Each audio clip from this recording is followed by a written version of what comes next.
Uh, Before we dive in, don't forget to subscribe to the channel and hit that like button.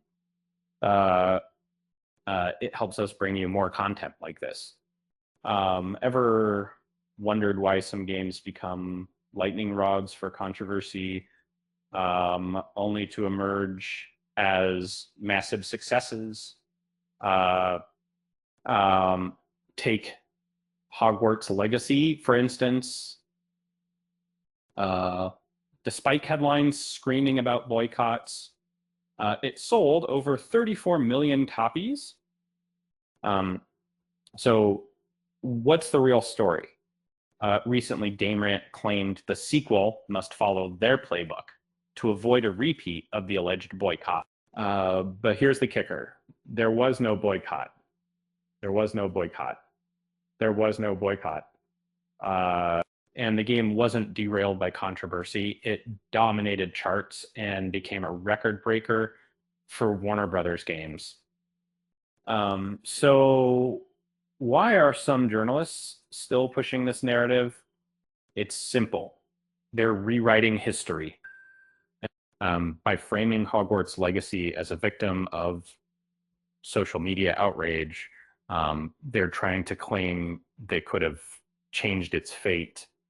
Spoiler alert, they couldn't. The so-called boycott never left Twitter. Hashtags, angry posts, and curated lists targeting streamers. Um, sure, but none of it dented sales, which the game ruled Twitch top charts for months and became a cultural phenomenon. Um, if this is what being boycotted looks like, uh, studios would line up for it. Now, the media strategy has shifted since they can't deny its success. They're reframing it. The new narrative, and it may have sold millions, but it's morally flawed unless the developers do exactly what gaming critics demand. Talk about a power play. Criticize the inclusion of Serona Ryan, a transgender character, as performative representation. They argue the sequel needs more gender identity driven characters, maybe even a lead protagonist. And essentially, they're not just reviewing games; they're trying to design them.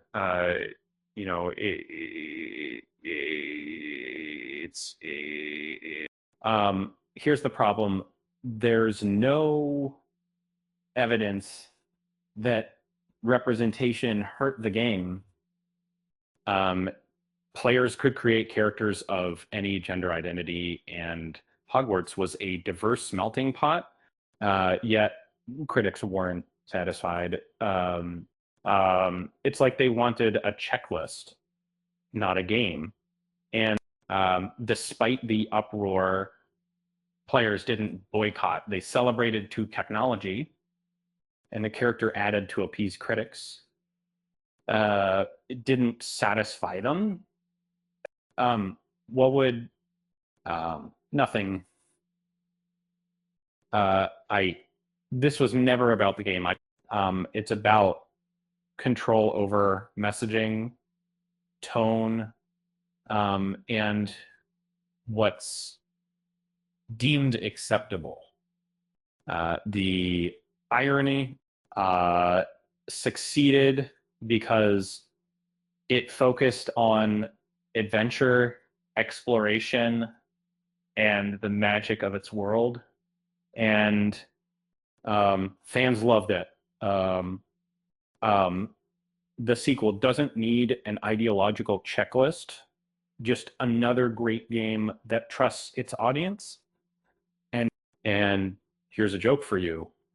Why did the gaming press cross the road? To try and control the chicken's narrative. With that said, thanks for watching, and until next time, bye.